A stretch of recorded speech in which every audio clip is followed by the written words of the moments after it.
सत्य नहीं साबित हुई, माना। हाँ, उन्होंने ये समझ रखा था, ब्रह्मा ने, तत्कालीन ब्रह्मा दादा लेखराज ने, कि सारी दुनिया का विनाश हो जाएगा। कब? 76 में, और नई दुनिया की स्थापना हो जाएगी। जबकि बाबा जो हैं, शिव बाबा, मुरली में हम बच्चों को समझाते हैं, हम जब बच्चों की बातें करते हैं कि सारी दुनिया की बात करते हैं। हमेशा बाबा यही कहते रहे, तुम बच्चों के लिए इतनी बड़ी विश्व के अंदर अपना ही छोटा सा संसार है। कौन सा संसार? ब्राह्मणों का संसार। उस पुरानी दुनिया से तो तुम बच्चे मर चुके। जब मर चुके तो हमारा तो नया जन्म हो गया। नया जन्म कहाँ हुआ है? ब्राह्मणों की नई दुनिया में। तो पुरानी दुनिया ही खलास हो गई, तो हमारी बुद्धि कहाँ चलनी चाहिए? जब मुरली चलती है तो अंतर्मुखी होकर के ब्राह्मणों की दुनिया में चलनी चाहिए, रहनी चाहिए, या बाहर की दुनिया में रहनी चाहिए? अंतर की दुनिया में ही सब कुछ है। जब सारी दुनिया से चुनी हुई आत्माएं, हर धर्म की श्रेष्ठ आत्माएं हमारे ब्राह्मण परिवार में बाप दादा ने चुन ली, हर धर्म की बीज, हर धर्म की जड़ें, तो हमारी तो दुनिया ही अलग हो गई। और फिर ये भी बता दिया, विनाश कल्याणकारी है या कल्याणकारी है? कल्याणकारी है। तो कल्याण की शुरुआत पहले घर से होनी चाहिए या बाहर की दुनिया से होनी चाहिए? अगर विनाश कल्याणकारी है, कचरे का ही तो विनाश होगा। तो दुनिया में से कचरे का विनाश होगा, सद्धर्म की स्थापना होगी, दुष्टताम, जो दुष्ट कर्म करने वाले हैं उनका विनाश होगा। तो क्या बाहर की दुनिया वालों का होगा? किसका होगा? ब्राह्मणों की ही संगम की दुनिया में ये दो पक्ष हो जाते हैं। ब्रह्मा के मुख से जब ब्राह्मणों का जन्म होता है, तो जैसा अभी बताया, पुष्करणी ब्राह्मण और सारस्वत ब्राह्मण, सार को सिद्ध करने वाले, दो प्रकार के ब्राह्मण हो जाते हैं। रावण और कुंभकर्ण ये बातें कहाँ की हैं? राम रावण युद्ध है, इसी समय का यादगार है। चाहे महाभारत युद्ध हो, चाहे देवासुर संग्राम हो, शास्त्रों में जितनी कथा कहानियां लिखी हुई हैं, वो किस समय की यादगार है? वर्तमान संगम युग की यादगार है। तो संगम युग में ही ब्राह्मणों की दुनिया के बीच जो सच्चे ब्राह्मण हैं, ब्रह्मा की औलाद, उनमें ही दो प्रकार के ब्राह्मण हैं। एक रावण, कुंभकर्ण, मेघनाथ जैसे ब्राह्मण, और दूसरे गुरु वशिष्ठ, विश्वामित्र जैसे श्रेष्ठ ब्राह्मण, पुरुषार्थी ब्राह्मण, जिनकी संख्या बहुत थोड़ी होती है। और दुष्ट ब्राह्मण, रावण संप्रदाय की संख्या बहुत जास्ती होती है। तो ब्राह्मणों की दुनिया में स्थापना और विनाश की बात है। राम राज्य की स्थापना और रावण राज्य का विनाश होने की बात है। बाहर की दुनिया की बात थोड़ी है। तो उन पुष्करणी ब्राह्मणों को क्या गलतफहमी हो गई कि पुरानी दुनिया का विनाश हो जाएगा और हम जितने भी ब्राह्मण हैं वो सब बचे रहेंगे, चाहे वो उल्टे कर्म करने वाले हो, चाहे वो भीख मांगने वाले हो, चाहे कैसे भी हो। लेकिन हम ब्राह्मण बचे रहेंगे, बाकी सारी दुनिया खलास हो जाएगी। लेकिन बाबा की वाणी तो अंतर्मुखी बच्चों से बात करती है। मुरली के शुरुआत में क्या कहते हैं? रूहानी बाप रूहानी बच्चों से बात करते हैं, देहाभिमानी बच्चों से बात ही नहीं करते। तो जो अंतर्मुखी होकर के बाबा की वाणी सुनते हैं, उनके अर्थ ही दूसरे हो जाते हैं। उन अर्थों को देह अभिमानी, जो देह को याद करने वाले हैं, जिन्होंने ब्रह्मा की देह को याद किया, मुरलियों में मना करने के बावजूद भी ब्रह्मा के ढेर सारे चित्र बनाए और बुद्धि को देह में रमण करने वाला बनाई दिया।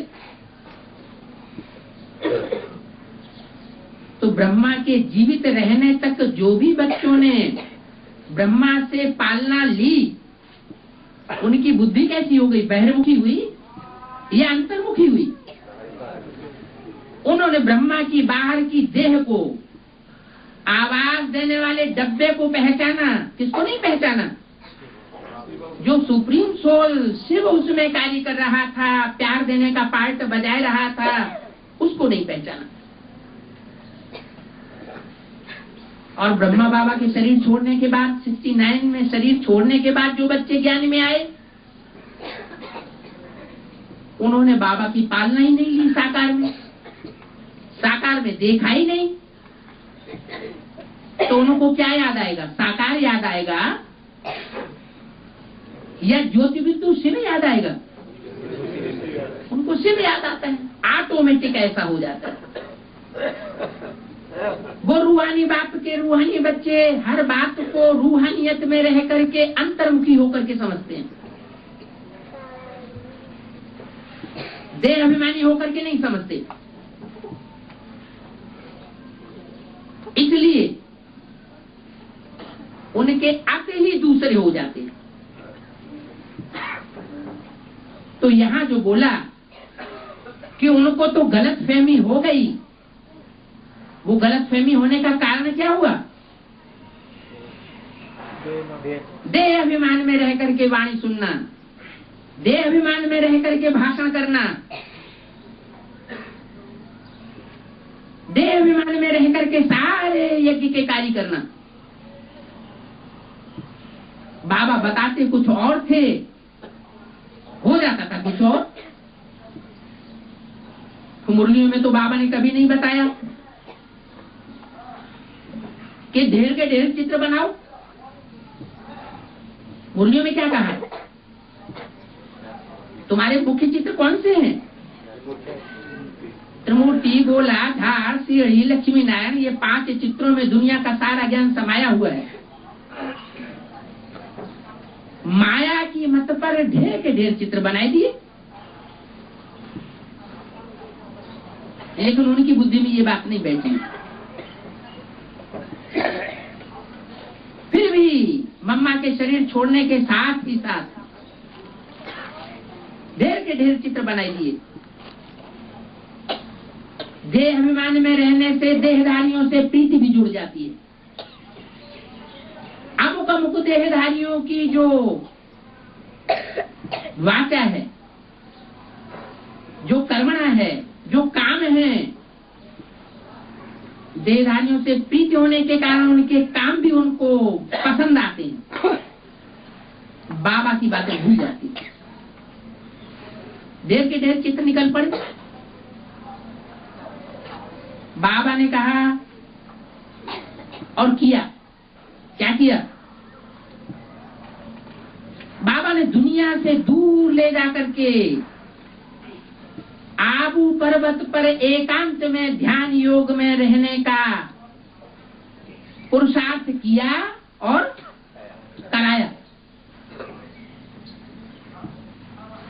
लेकिन बच्चे भूल गए। जैसे बाबा कहते हैं सन्यासी जब सतो प्रधान होते हैं तो जंगल में जाकर के रहते हैं,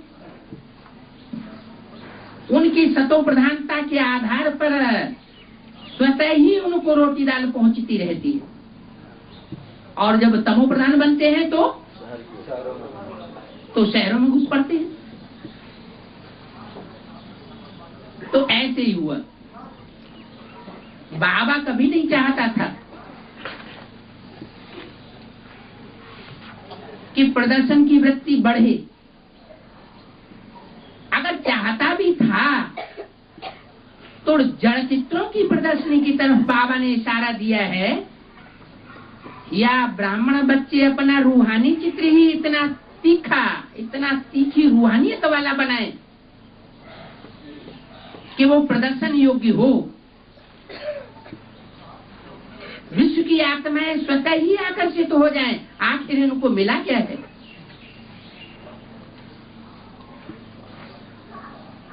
सूखी रोटी दाल खा करके भी इनके चेहरे पर इतनी रूहानियत कहां से आ गई? तो बाबा ने मुरलियों में जड़ चित्रों की ओर प्रदर्शन करने के लिए दबाव दिया, या चैतन्य चित्र बनाने के लिए दबाव दिया? लेकिन हुआ क्या? ढेर के ढेर जड़ चित्र तो फैलते गए, प्रदर्शन की प्रक्रिया बढ़ गई। लेकिन ये सब किन आत्माओं के द्वारा होता है? सिर्फ प्रदर्शन ही नहीं, बाबा जब तक जीवित रहे तब तक बड़े बड़े सम्मेलन, बड़े बड़े मेले नहीं होते थे। बाद में क्या हुआ?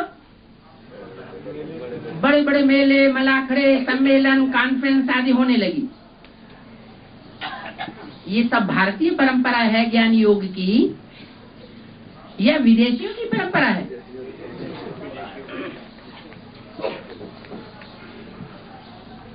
क्योंकि विदेशी आत्माएं भी हमारे ब्राह्मण परिवार में आई हुई हैं। दूसरे दूसरे धर्मों की भी आत्माओं का चुनाव हुआ है। तो जिन आत्माओं के 63 जन्मों के संस्कार हैं प्रदर्शन के, ज्ञानी योगी होते नहीं हैं, लेकिन दिखाते ऐसे हैं जैसे कि हम बड़े बड़े ज्ञानी हैं, बड़े योगी हैं। बहिर्मुखी होकर के प्रदर्शन की वृत्ति रहती है। तो ऐसी आत्माएं जो हैं वो स्वयं भी ऐसे कृत्य करती हैं और अपने फॉलोअर्स से भी कराती हैं।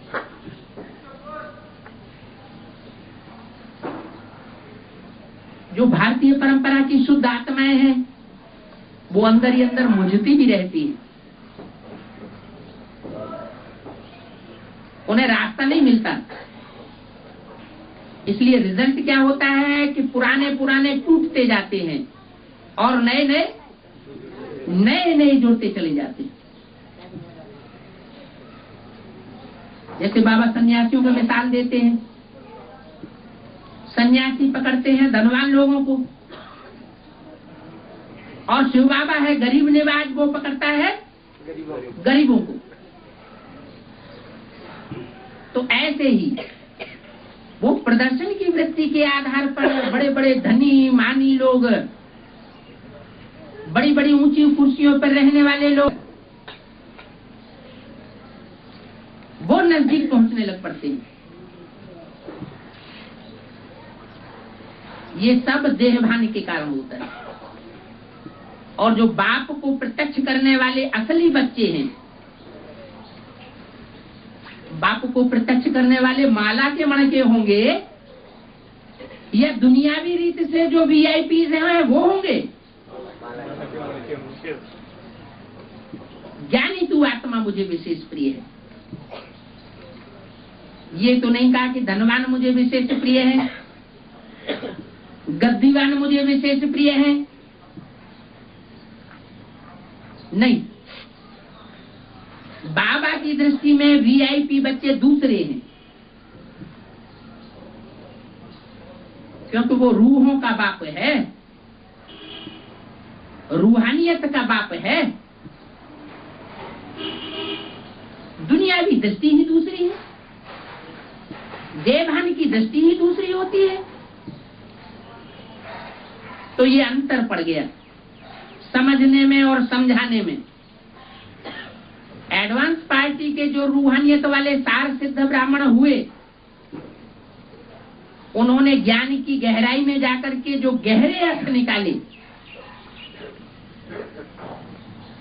उससे असली दुनिया का फाउंडेशन पढ़ना शुरू हुआ।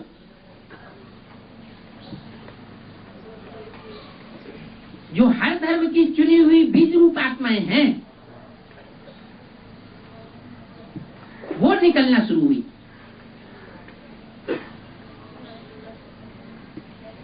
तो एडवांस पार्टी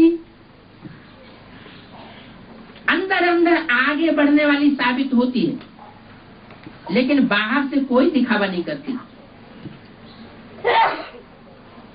और जब बाहर से दिखावा करना शुरू करती है, तो एडवांस पार्टी का भी वही हाल होता है। जो बाबा ने बोला, पहले भी बोला था, और वो महावाक्य अब भी लागू होते हैं। क्या? अंदर वाले रह जावेंगे और बाहर वाले ले जावेंगे।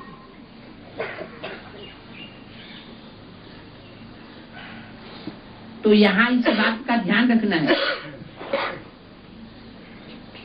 कि हम सार को पकड़ने वाले सार सिद्ध ब्राह्मण बन रहे हैं और दूसरों को बनाए रहे हैं, या भक्तों को पकड़ पकड़ करके अंदर ला रहे हैं, जो सिर्फ दर्शन करना जानते हैं। बाप की पहचान जिनकी बुद्धि में नहीं बैठती, अगर सिर्फ दर्शन करने वालों को इकट्ठा किया, तो जैसे ब्राह्मणों की दुनिया में 76 में विनाश हुआ था, वो तो शुरुआत हुई थी, ऐसे एडवांस पार्टी में भी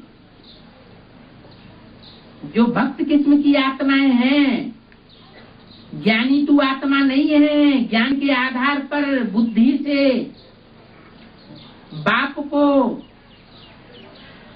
अपनी आत्मा के पार्ट को और ड्रामा के गुह्यतम राजों को नहीं जान पा रही हैं या नहीं जान पाएंगी,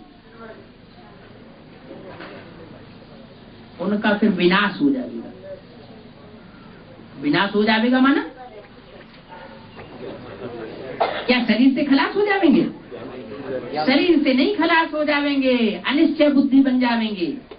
जो गीता में शब्द आया है, निश्चय बुद्धि विजयते, इसका मतलब है जो अनिश्चय बुद्धि आत्माएं बनेंगी ज्ञान की कमी होने के कारण, देवभान ज्यादा होने के कारण, आत्मिक स्थिति की प्रैक्टिस कम होने के कारण, वो फिर बहिर्मुखी होकर के हर बात को पकड़ेंगी। इसलिए ऐसे नहीं समझना है, ऐसे नहीं खुश होना है कि हम तो सार सिद्ध होने वाले बन गए। यहां भी छटनी होनी है, अपने अंदर झांक के देखना है कि हम सार को सिद्ध करने वाले सार सिद्ध ब्राह्मण बन रहे हैं। ऐसा तो नहीं कि हमको पुश करके आगे बढ़ाया जा रहा है। जो आत्मा ज्ञान को समझ जाती है, वो अपनी शक्ति से आगे बढ़ती है, और जो ज्ञान की गहराई को नहीं समझती, बाप की पहचान, ड्रामा की पहचान, अपनी आत्मा की पहचान वो नहीं कर पाती कि मेरी आत्मा कौन से ग्रुप में कहां कैसे विशेष पार्ट बजाने वाली है, ये मंथन कर ही नहीं पाती।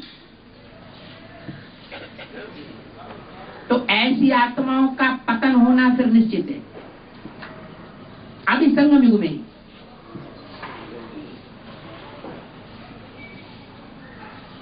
ऊंच से ऊंच बाप आया हुआ है, तो जरूर ऊंच से ऊंच ब्राह्मणों का संगठन ही संसार के सामने पहले प्रत्यक्ष करेगा।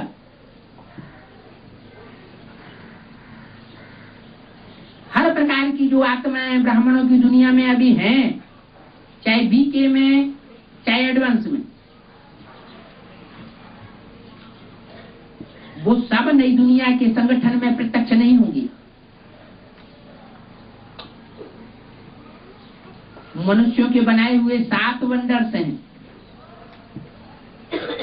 वो 7 वंडर्स देखने के लिए दुनिया में लोग इधर उधर चक्कर लगाते हैं, घूमते हैं, लेकिन उन सबसे बड़ा वंडर कौन सा है? जो परमात्मा बाप आकर के स्थापन करते हैं ब्रह्मा के द्वारा। ब्रह्मा द्वारा स्थापना नई दुनिया की जो गायन है, उस नई दुनिया की स्थापना जो होती है, जिसे अंग्रेज लोग पैराडाइज कहते हैं, मुसलमान लोग उसको जन्नत कहते हैं, हिंदुओं में उसको वैकुंठ कहा जाता है। वो स्थापना का कार्य जब प्रत्यक्ष होगा तो ढेर की ढेर आत्माओं के द्वारा नहीं होगा, श्रेष्ठ आत्माओं के द्वारा होगा। तो नई दुनिया की स्थापना, पुरानी दुनिया का विनाश जो गाया हुआ है, वो बाहर की दुनिया की बात नहीं है। कौन सी दुनिया की बात है? हम ब्राह्मणों की संग में भी दुनिया की बात है। ऐसे छोटे-छोटे शास्त्रों में भी कहीं कहीं आया हुआ है कि ब्रह्मा ने सृष्टि रची, पसंद नहीं आई तो बिगाड़ दी, फिर दूसरी सृष्टि रची, वो भी पसंद नहीं आया, वो भी बिगाड़ दी, तीसरी सृष्टि रची, वो भी पसंद नहीं आई, वो भी बिगाड़ दी। मतलब क्या हुआ? शास्त्रों में तो जो कुछ लिखा है, मनुष्यों ने लिखा है, अपने अपने तरीके से उन्होंने उसके व्याख्या की है और समझा है, लेकिन असली बात तो हम बच्चे, ब्राह्मण बच्चे समझ रहे हैं कि बाहर की दुनिया की स्थापना, पालना, विनाश की बात नहीं है। ये बात कहाँ की है? हम ब्राह्मणों की संगम दुनिया की ही बातें हैं। बाहर की दुनिया वालों से हमारा कोई झगड़ा भी नहीं है। झगड़ा तो हमारा अंदर की दुनिया वालों से भी कोई नहीं है। हमारा कोई स्थूल झगड़ा नहीं है। जमीन जायदाद संपत्ति की लड़ाई है क्या? ये तो सत्य और असत्य की लड़ाई है। सत्य क्या है और असत्य क्या है? वेदों में तो सारा ज्ञान भरा हुआ है। विद माना जानना,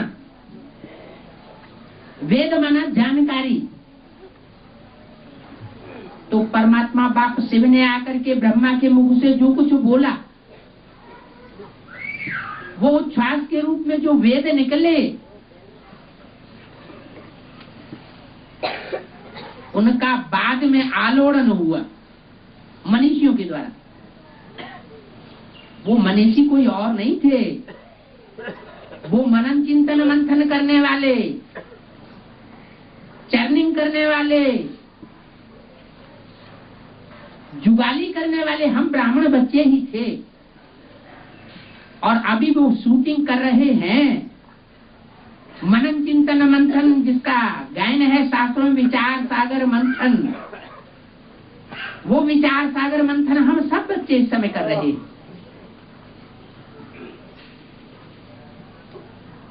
तो जो विचार सागर मंथन करने के बाद जो रत्न निकलते हैं,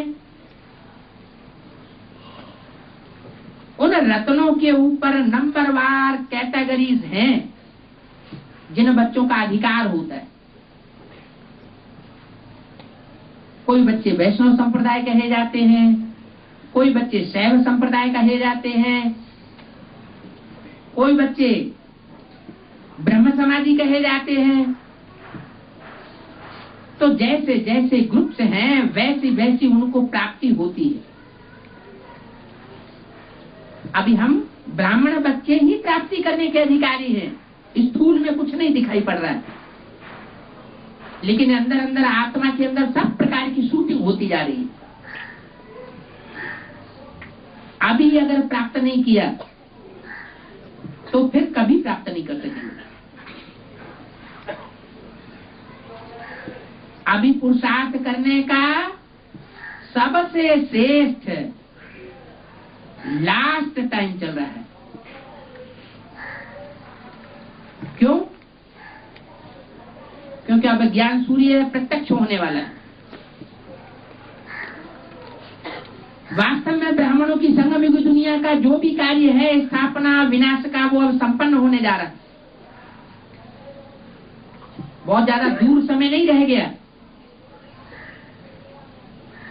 इस समय के पुरुषार्थ की एक एक सेकंड का बहुत महत्व है।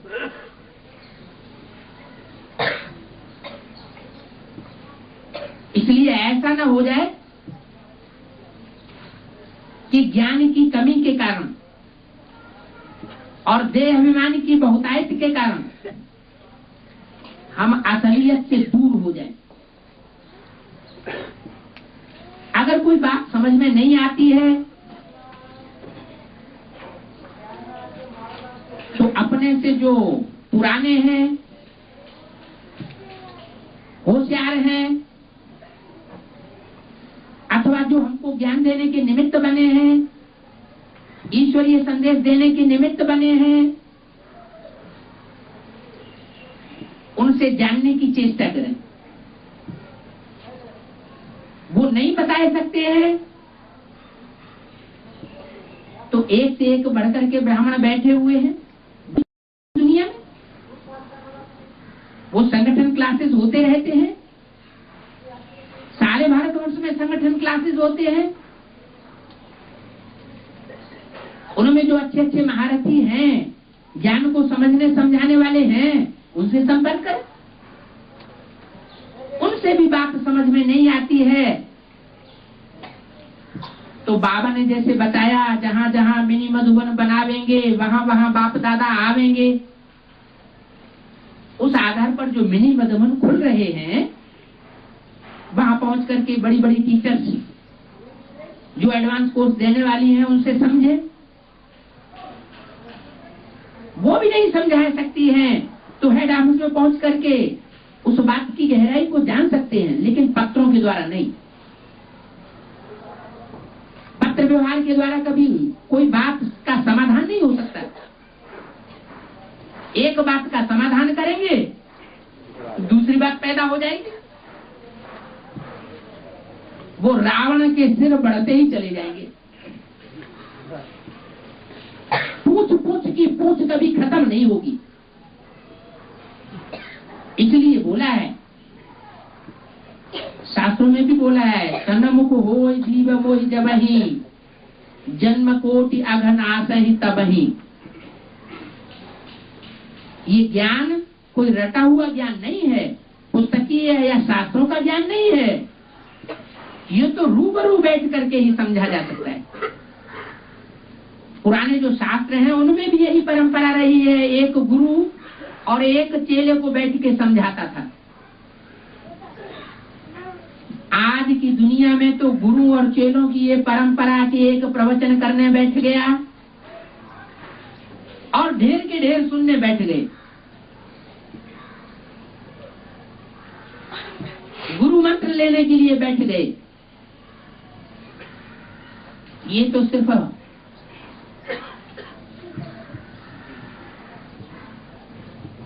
एक बात ऐसी है जो धन कमाने की इच्छा से है, धने कणा, मान मर्तबा पाने की इच्छा से है,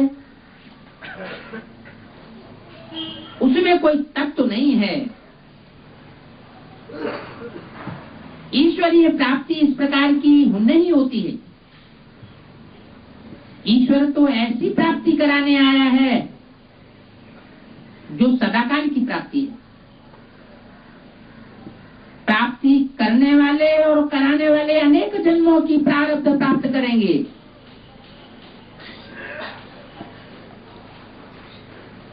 अभी तो बाप जो हम बच्चों को चलाए रहे हैं, इस फिराक में है कि नंबरवार मालाएं जल्दी प्रत्यक्ष हो जाएं। मालाएं प्रत्यक्ष होंगी तो जो मणके प्रत्यक्ष होंगे उनके अलावा दूसरे मणकों का क्या हाल होगा?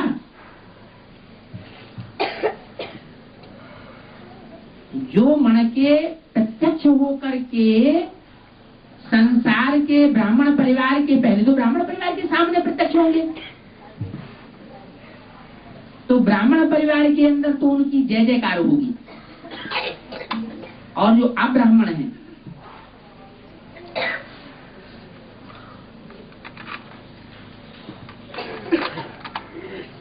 सारस्वत नहीं है, पुष्करणी ब्राह्मण हैं, जिनको धक्का दे दे करके भट्टियों में घुसाया जाता है। क्या जानते हैं कि इनको निश्चय नहीं हुआ है, जानते हैं कि इनकी धारणाएं अच्छी नहीं है, खान पान की, रहन सहन की, मिलने जुलने की, फिर भी उनको योग शिविर 7 दिन की भट्टी में ऐड कराई देते हैं। इस संबंध में बहुत सावधानी की जरूरत है, नहीं तो बाबा का कहना है कि जो ब्राह्मण और ब्राह्मणियां किसी भिखारी को उठा करके बाबा के सामने ले आते हैं, उनकी बुद्धि कैसी बन जाती है? किसका मिसाल दिया? अहिल्या का। अहि माने सर्प, जो काम, क्रोध, लोभ, मोह, अहंकार रूपी विष को पीने वाले हैं, निश्चय बुद्धि नहीं बने हैं, ब्रह्मा की औलाद ब्राह्मण नहीं बने हैं, उनको जानबूझ करके भट्टी में शामिल कर देना, करा देना, बाबा के सामने ले आना, तो ले आने वालों की बुद्धि कैसी हो जाती है? पत्थर बुद्धि बन जाती है। अहिल्या का मिसाल है, पत्थर बन गई। शास्त्रों में तो मिसाल दिए हुए हैं, अर्थ करने वालों ने उनके अर्थ नहीं समझे, बाप आकर बताते हैं कि कोई पत्थर नहीं बन जाता है, कोई पेड़ नहीं बन जाता है, जड़ तुम्हें बुद्धि बन जाती है, पत्थर बुद्धि बन जाती है, क्योंकि श्रीमत के बरखिलाफ काम करते हैं। तो जो नियम है उस नियम पर काबिज रहना चाहिए। ऐसे नहीं करना चाहिए कि हम दीदी दादियों को खुश कर लें, बड़ी बहनों को खुश कर लें, बड़े भाइयों को खुश कर लें, ब्राह्मण परिवार में हमारा नाम बाला हो जाए कि देखो हमें इतनी आत्माओं को खींच के लाए, हम बड़े विद्वान हैं, हम बड़े ज्ञानवान हैं।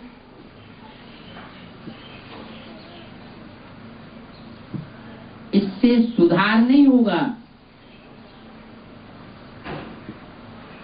अपनी आत्मा का भी सुधार नहीं होगा, और जिनको लाएंगे वो भी बाद में कान पकड़ेंगे कि तुमने हमें असली बात क्यों नहीं बताई, तुमने हमारा भाग्य क्यों खराब कर दिया। परमात्मा बाप तो राजयोग सिखाने आया है, राजयोग सीखने के बजाय हम दास दासी क्यों बन गए? वो कान नहीं पकड़ेंगे, हैं? पकड़ेंगे या नहीं पकड़ेंगे? ये दास दासी योग थोड़े ही है, ये तो राजयोग है। राजयोगियों का काम है बाप से राज की बात जानना और दूसरों को सुनाना। ऐसे राज की बात जाने जिससे स्वयं भी खुश रहें और दूसरों को भी खुशी का दान दें, स्वयं भी सुखी रहें और दूसरों को भी सुखी बनावें। ब्राह्मणों का काम ही है खुशी बांटना, सुखी करना। नहीं तो बाबा कहते हैं दुख देंगे तो दुखी होकर के मरेंगे। अभी की लास्ट बर्थ है, इसके बाद फिर कभी मरना होगा क्या, कि ये लास्ट मरना होगा है? अंतिम है ये चांस। अगर इस अंत समय में दुखी होकर के मरे, क्योंकि सारा ब्राह्मण जीवन दूसरों को दुख दिया है, दूसरों की बद्दुआएं ली हैं, दुआएं नहीं ली हैं।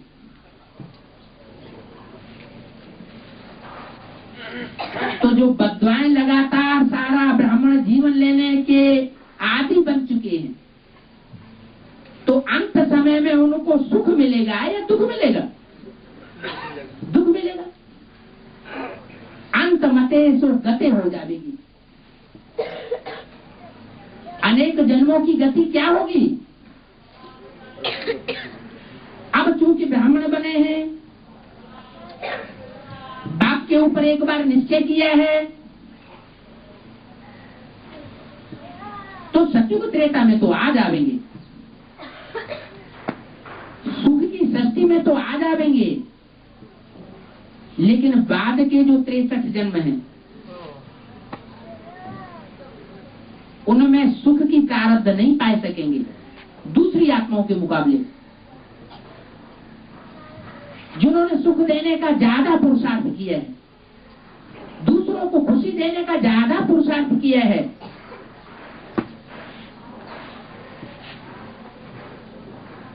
अभी का टाइम बहुत वैल्यूबल है। एक एक सेकंड में अनेक जन्मों की कमाई कर सकते हैं। जो बाबा बोलते हैं कदम में पदम समाये हुए।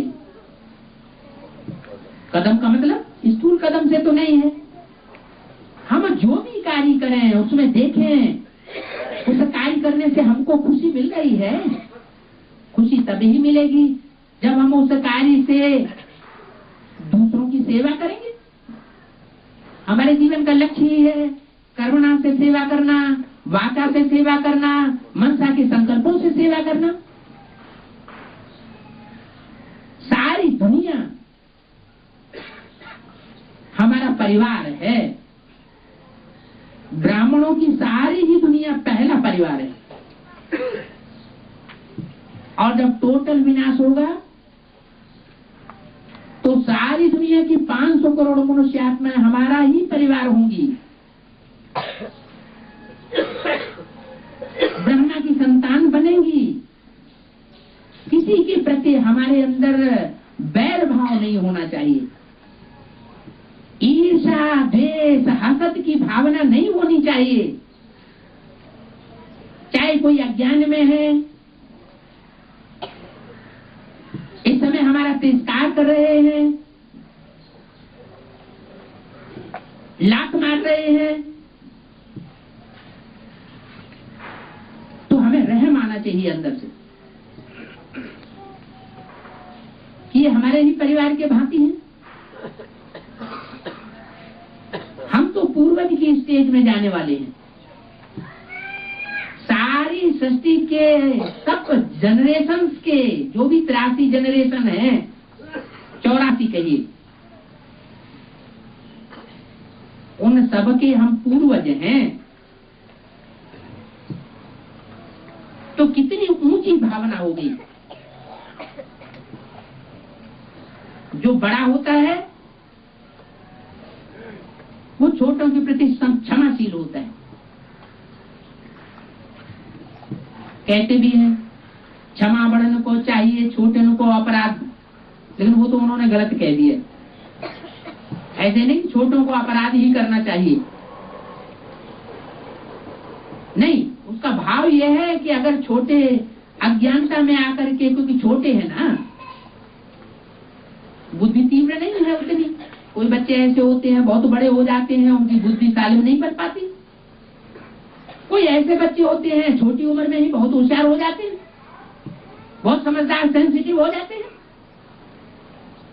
तो हम ब्राह्मण के जो ब्राह्मण बच्चे इस समय एडवांस नॉलेज में हैं, एडवांस में जा रहे हैं, उनका काम है कि दूसरों को ज्यादा से ज्यादा खुशी करके, खुश देकर, सुख दे करके, और हम सुखी ही निर्माण करें अपने लिए। जो करेगा अपने लिए करेगा, ऐसे नहीं कि हम करेंगे तो दूसरों के लिए करेंगे। अभी टाइम चल रहा है, जैसा हम बीज बोएंगे वैसा हम जन्म जन्मांतर काटेंगे। खुशी का दान करेंगे तो खुशी प्राप्त करेंगे। अभी का समय है असली खेती करने का। कहते हैं कि समय पर जो बीज बोया जाता है वो ज्यादा फल देता है, और जब मौसम निकल गया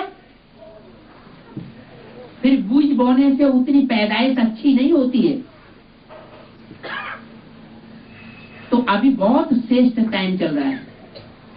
आप कहें क्या श्रेष्ठ टाइम चल रहा है? अवस्थाएं तो खराब होती जा रही है।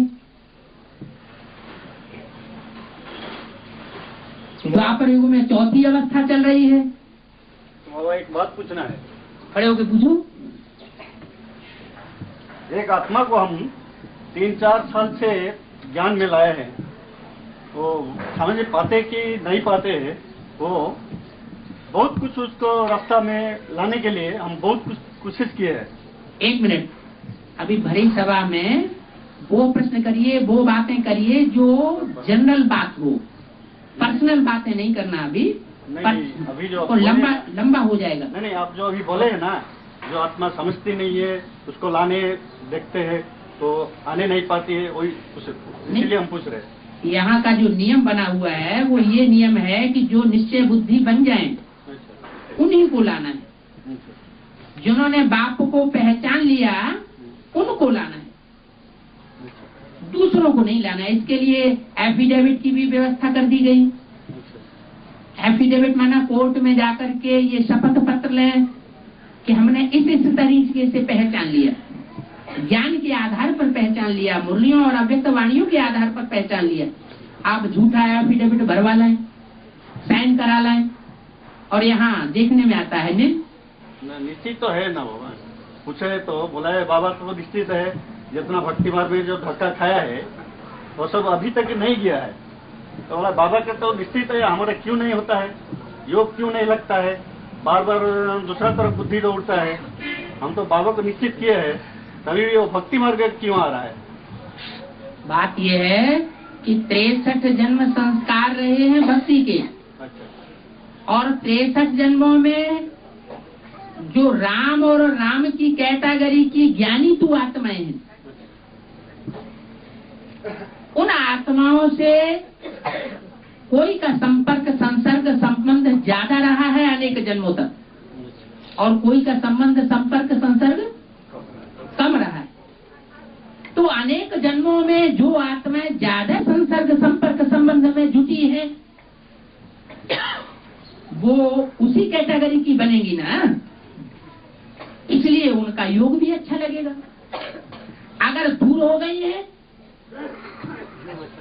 सारी दुनिया रावण संप्रदाय है, गिरती हुई कला में ले जाने वाली है, तो कमजोरों के संपर्क में संसर्ग में जाने वाले जो हैं वो कमजोर बनेंगे। कमजोर आत्मा दुख भोगती है या पावरफुल आत्मा दुख भोगती है? जितना जितना मनुष्य वृद्ध होता जाता है उतना उतना ज्यादा दुखी होता जाता है, क्योंकि इंद्रियां कमजोर होती जाती है। तो आत्मा अभी आएंगे कि नहीं? बहुत बार जो हम ये कर रहा है, बहुत बाबा का बहुत कुछ सुना रहा है, बहुत कुछ ये कर रहा है, वही हम पूछ रहे हैं कि ये आत्मा आ सकेगी कि नहीं। हमारा ठेका पहले आत्माओं को लाने का नहीं है। पहला ठेका है हम श्रीमत पर चलें। श्रीमत क्या कहती है वो तो ठीक है, अभी तो बाबा स्पष्ट बोल रहे हैं, अव्यक्त वाणियों में भी बोला है, प्रजा तो अपने आप बन जाएगी। क्या प्रजा योग हमारा नहीं है, हमारा क्या है? हमारा राजयोग है। प्रजा तो अपने आप खींची हुई चली आएगी।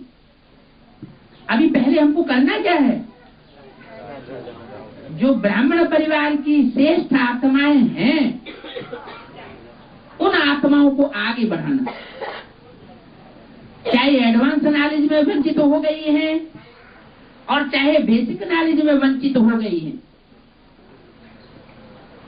वो ओल्ड इज गोल्ड। उन पुरानी आत्माओं को जीव दान दे करके, जैसे लक्ष्मण को क्या किया गया, संजीवनी बूटी सुनाई गई तो शक्तिशाली हो गए, रावण से टक्कर लेने योग्य बन गए।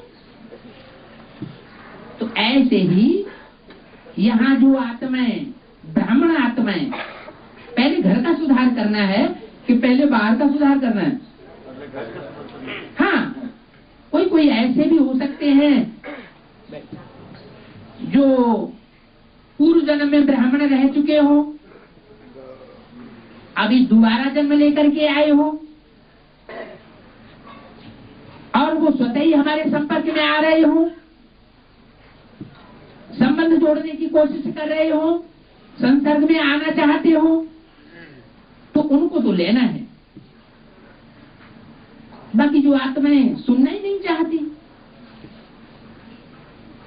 उनके पीछे धक्का दे दे करके उनको चलाना, उनकी इच्छा नहीं है सुनने की, फिर भी हम खींच खींच के ला रहे हैं, तो ये सहज योग हुआ क्या?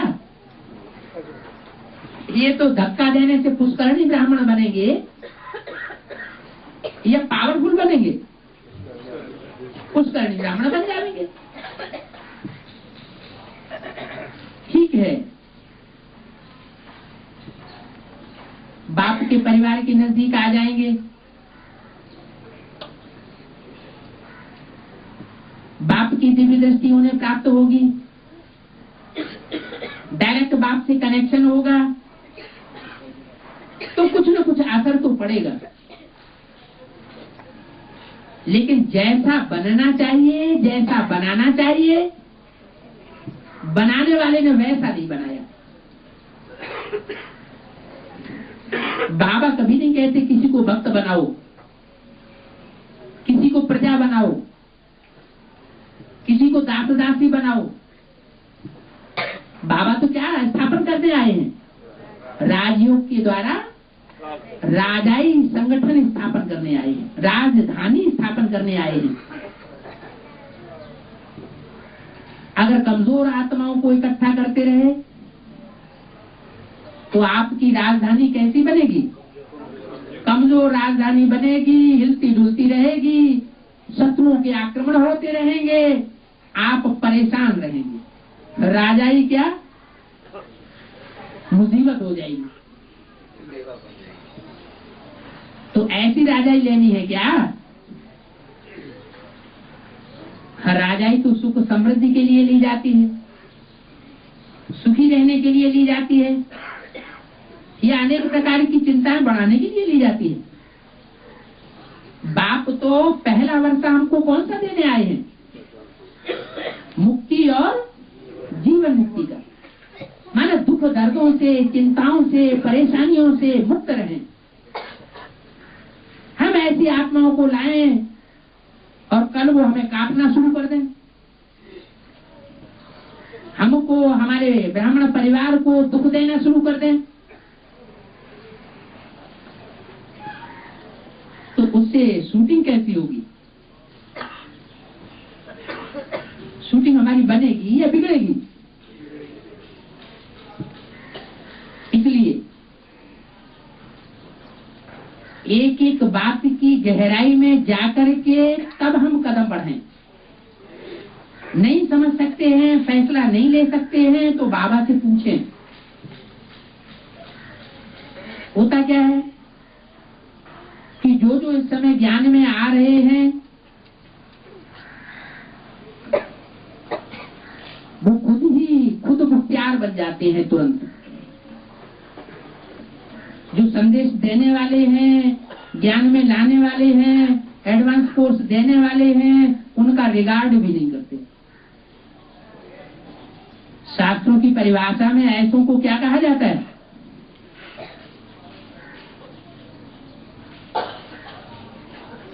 ऐसा कौन सा असुर था जो अपने को वरदान देने वाले के ऊपर ही हाथ रखने लगा? भस्मासुर। ऐसों को कहा जाता है भस्म होने वाला असुर। तो ऐसे भस्म नहीं होना, ऐसे भस्मासुर और भस्मासुरी बनने का पुरुषार्थ नहीं करना है। आए हैं यहाँ देवी देवता बनने के लिए या भस्मासुर भस्मासुरी बनने के लिए? देवी देवता बनने के लिए आए हैं ना। लक्ष्य तो हमारा कितना ऊंचा है, मनुष्य से देवता बनना है, देवी बनना है और बन जाए राक्षस राक्षसी, भस्मासुर बन जाए, सूपनखा पूतना बन जाए, तो ये तो बहुत खराब बात हो गई।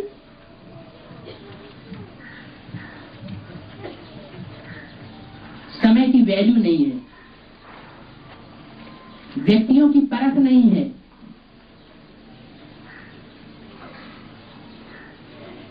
अभी जो संगठन है हमारा कितना श्रेष्ठ संगठन है, कितनी ऊंची प्राप्ति है।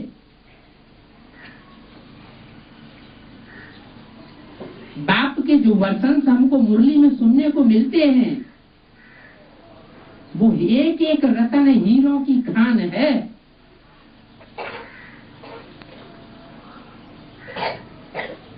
लेकिन हम आपसी झगड़ों में, आपसी वाइब्रेशन के टकराव में, आपसी वाचा के टकराव में,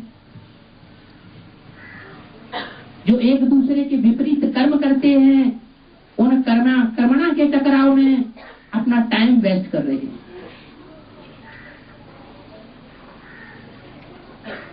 अगर ऐसा ही करते रहे तो अभी तो कलयुग की शूटिंग शुरू होने वाली है ब्राह्मणों की संगमी की दुनिया में।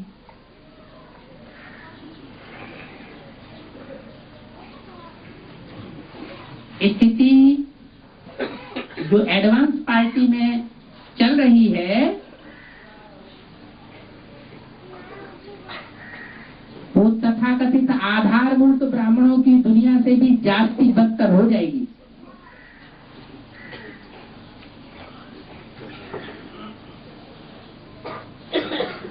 अंदर वाले रह जाएंगे और फिर भी बाहर वाले ले जाएंगे। बाहर वाले कौन? एडवांस पार्टी के लिए बाहर वाले कौन? बाहर की दुनिया वाले।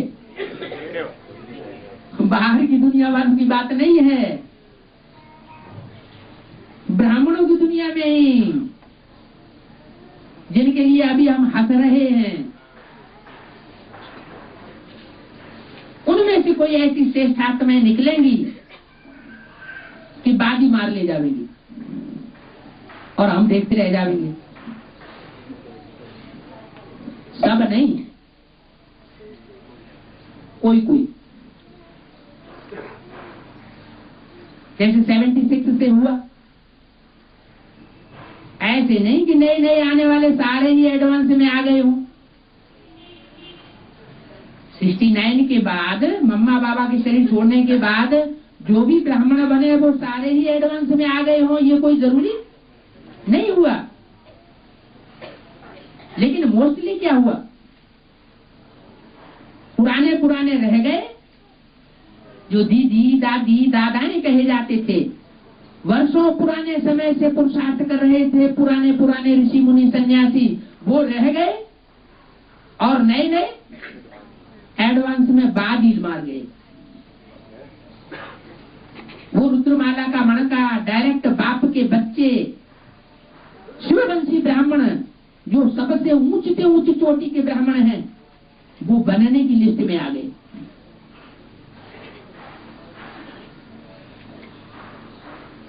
तो जैसे पहले हो चुका है एक बार, वैसे अब भी हो सकता है और होगा।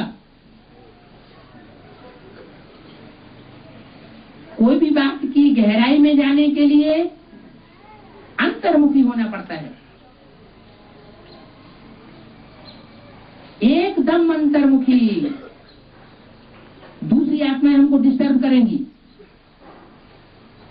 कोई हमारे साथ बहुत ज्यादा प्यार जताएंगी, अपनी ओर खींचने की कोशिश करेंगी, या हम किसी को खींचने की कोशिश करेंगे। ये सब है देह अभिमान के रिजल्ट। जितना जितना हम अंतर्मुखी होकर के अपने अंदर सोचेंगे और सोच करके पुरुषार्थ में आगे कदम बढ़ाएंगे, सोते सोते भी पुरुषार्थ कर सकते हैं। रात में बाबा की याद में सोए, दुनियावी संकल्पों को कंट्रोल किया, ज्ञान युक्त संकल्पों में सोना शुरू किया या बाबा की याद में सोना शुरू किया, तो सारी रात जो भी निद्रा होगी वो कैसी होगी? सात्विक स्टेज वाली होगी। और सवेरे उठते समय विशेष पुरुषार्थ कर लिया कि उठते ही हम कहीं बातचीत में न लग जाएं, कोई छोटा मोटा और इधर उधर का काम करने में न लग जाए। कम से कम 10-15 मिनट अपनी आत्मिक स्थिति को जरूर मजबूत करें। है तो अमृत बेला बहुत लंबा। पुरुषार्थ करने वाले पुरुषार्थी चाहे तो अंतर्मुखी बनने की प्रैक्टिस 1 बजे से लेकर के 5 बजे, पौने 5 बजे तक भी कर सकते हैं। उस लिस्ट में नए नए आने वाले जो हैं वो पुरुषार्थ करके बाजी मार ले जाएंगे। अभी मनसा सेवा का टाइम चल रहा है या कर्मणा और वाचा सेवा का टाइम चल रहा है? अभी मनसा सेवा फास्ट अगर करनी है तो मनसा को सेट करने के ऊपर बहुत ध्यान देना है, बाकी सब निमित्त मात्र।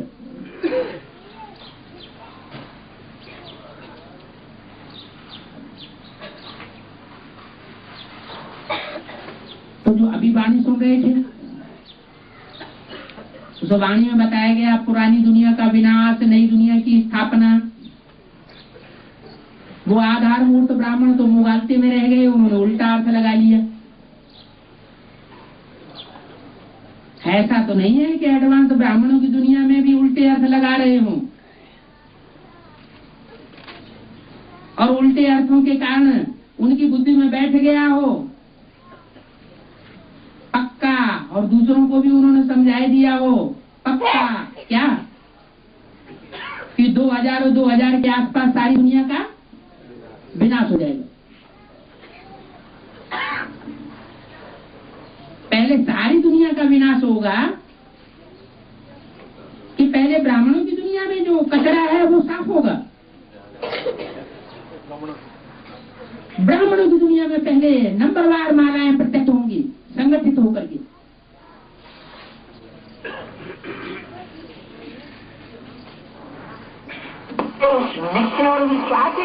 जा रहा था उसकी आवाज सारी ब्राह्मणों की दुनिया में फैल गई। तो तथाकथित बहिर्मुखी ब्राह्मणों ने क्या करना शुरू कर दिया?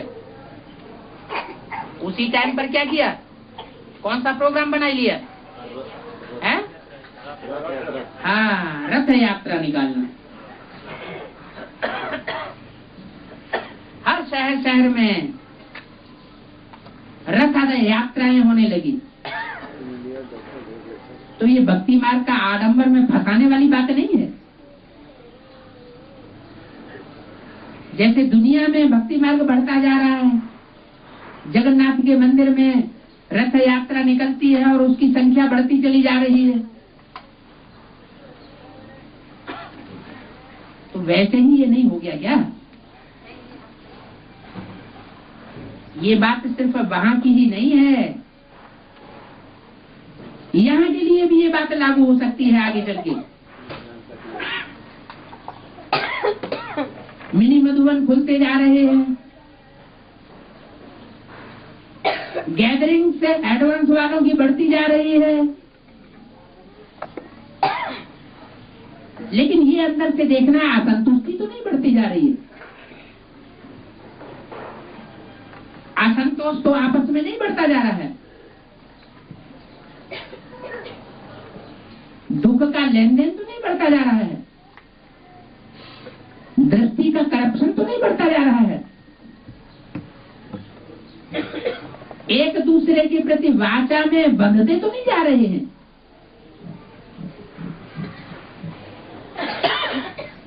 एक मुरली वही हमारी लाठी बन करके रहे, उस लाठी से ही हम पार जाएंगे। बाकी किसी के वाइब्रेशन में बंधना नहीं है, किसी से प्रभावित नहीं होना है, किसी की वाचा में भी नहीं बंधना, किसी के वाइब्रेशन में भी नहीं बनना, किसी के कर्मों से प्रभावित भी नहीं होना कि ये बहुत अच्छा काम कर रहा है, वो नहीं कर रहा है, ये बहुत अच्छी सेवा नहीं कर रहा है। कौन करा रहा है? बाप करा रहा है। इस समय बच्चे तो सारे ही तमो प्रधान बने पड़े हैं, चाहे एडवांस पार्टी के बच्चे हों, चाहे बेसिक नॉलेज आधारभूत पार्टी के बच्चे हों, सारे ही तामसी बने पड़े हैं। तमो प्रधान आत्मा कोई सेवा का कार्य नहीं करती, तो कौन करता है, कराता है? इस समय बाप दादा बच्चों में प्रवेश करके बच्चों से कार्य कराए रहे हैं, दृष्टि की पावर दे रहे हैं, वाचा की पावर दे रहे हैं, अच्छी सेवा कराए रहे हैं। हम बच्चों को अहंकार आ जाता है कि हम बहुत अच्छी सर्विस कर रहे हैं, या हम दूसरों से प्रभावित हो जाते हैं कि ये बहन बहुत अच्छी सर्विस कर रही है, ये भाई बहुत अच्छी सेवा कर रहा है, और बस उसी में लटक पड़े। आपस में ही एक दूसरे में लटकते हैं, लटक जाते हैं, देहधारियों में लटक जाते हैं, और शिव बाबा को, बाप दादा को भूल जाते हैं। ये बाहर की दुनिया की बात सन्यासियों की बताई मिसाल दे करके, लेकिन आधारमूर्त दुनिया में भी लागू होती है, वो तो समझ में आ रही है। लेकिन एडवांस पार्टी में भी यही धंधे चल रहे हैं। क्या ऐसे ऐसे ग्रुप्स निकल पड़े हैं जो कहते हैं अकेला बाबा थोड़े ही पतितों को पावन बनाए लिया संघ के रंग में। हम ब्राह्मण बच्चे भी तो हैं, शिवो हम बन करके बैठ जाते हैं और सेवा लेना शुरू कर देते हैं।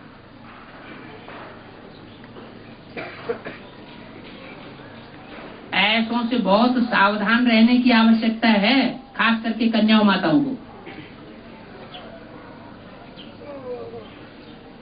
पांडवों का तो इतना बिगाड़ नहीं होगा, अगर थोड़ा सा ज्ञान है बुद्धि में तो, क्योंकि पांडवों के लिए तो फिर भी गायन है। क्या पांडव ऊंची स्टेज में जाकर गल मरे, क्या ऐसी ऊंची स्टेज का पुरुषार्थ करते हैं कि अपने देह अभिमान को नष्ट कर ही देते हैं। लेकिन कन्या माताओं के लिए गायन क्यों नहीं है? पांडवों का गायन है, कन्या माताओं का गायन नहीं है। क्यों? जब स्वर्गारोहण हुआ तो सबसे पहले कौन धराशायी हो गया? द्रौपदी। इससे क्या साबित हुआ? नहीं, इससे ये साबित हुआ कि पुरुषों में बुद्धि फैली, उन सन्यासियों को अपना गुरु मान लिया, उनसे प्रभावित हो गई। क्या करना है? अभी मुझे वो बोला कन्याओं को विशेष ध्यान देना है, इस बात पर माताओं को विशेष ध्यान देना है। शिव बाबा के सिवाय हम और किसी से तो गाइडेंस लेना शुरू नहीं कर दिया, और किसी को गाइड तो नहीं बना दिया। बाबा ने पहले ही इशारा दिया था, सचेत कर दिया था, इस यज्ञ में गड़बड़ पड़ेगी अगर पांडव गाइड बनेंगे कन्याओं माताओं की। पांडवों को क्या बनकर रहना है? सिर्फ गार्ड बनकर के रहना है। जैसे माताओं के लिए बोला कन्याओं की ढाल बनकर के रहें, कन्याएं तलवार हैं ज्ञान की, माताएं ढाल हैं। ऐसे कन्याओं माताओं दोनों के लिए, पुरुषों पांडवों के लिए क्या बोला? पांडव क्या है? सिर्फ गार्ड हैं, रक्षक हैं, उनको गाइडेंस देने वाले नहीं है। गाइड कौन है? गाइड एक शिव बाबा। अगर दूसरों से गाइडेंस लेना शुरू कर दिया, दूसरों से प्रभावित होना शुरू कर दिया, तो पुरुषार्थ चौपट होना जरूर निश्चित है।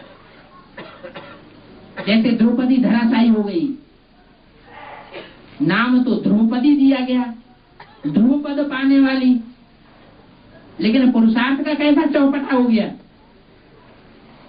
पुरुषार्थ नष्ट हो गया। तो इसलिए यहां बोला कि कन्याओं माताओं को खास विशेष ध्यान देना है।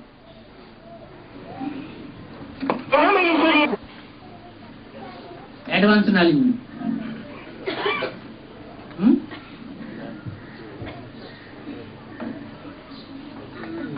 कोई माताएं कन्याएं होती हैं, किसी भाई से प्रभावित हो जाती हैं ज्ञान से सेवा से, तो कहते हैं आप समझाओ। आपके समझाने से ये आत्मा पैदा हो जाएगी, बाप का बच्चा बन जाएगी। ये भूल जाती हैं बाबा ने ज्ञान कलश किसको दिया है? माताओं कन्याओं को दिया है। तो अपने प्रभाव को भूल जाना, बाप के प्रभाव को भूल जाना, और मनुष्य गुरुओं को निमित्त बनाई दिया, तो पुत्रवान भव हो जाएंगे।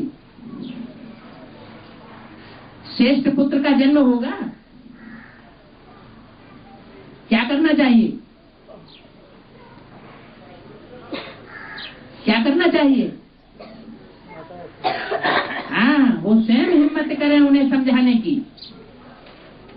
जितना हो सके भाई लोग खुद आगे न बढ़े समझने समझाने के लिए। माताओं कन्याओं को भी ये ध्यान रखना चाहिए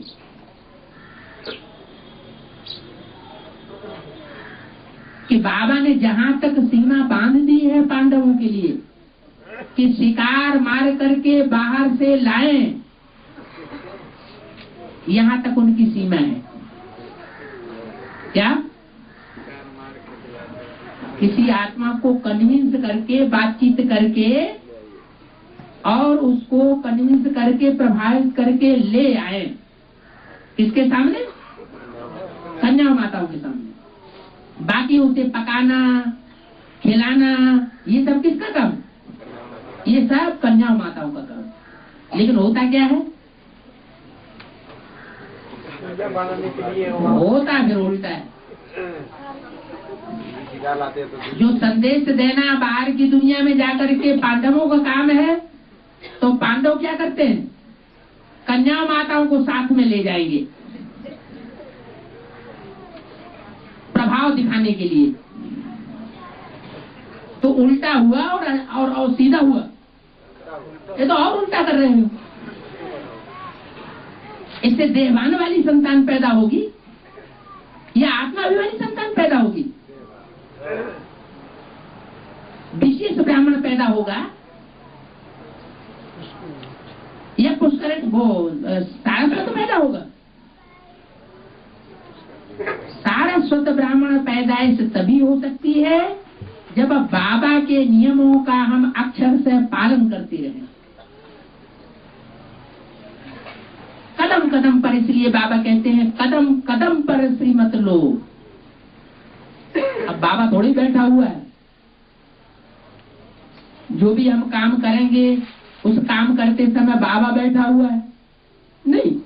बुद्धि से हम सोचें कि हम जो काम करने जा रहे हैं वो बाबा की श्रीमत के अनुकूल है, श्रीमत के प्रतिकूल तो नहीं है। अगर प्रतिकूल है तो तुरंत छोड़ देना चाहिए। दुनियावी धारा प्रवाह में नहीं बहना चाहिए कि सब ऐसे ही करते हैं तो हमको क्या हुआ, सब करते हैं करने दो। तुम्हारी शक्ति है उस धारा प्रवाह से टकराने की, तो उनको समझाओ। शक्ति नहीं है तो बाबा को इन्फॉर्मेशन दे दो ये ऐसे ऐसे हो रहा है, बात खत्म। तुम हल्के हो जाओ, बाबा जाने बाबा का काम जाने।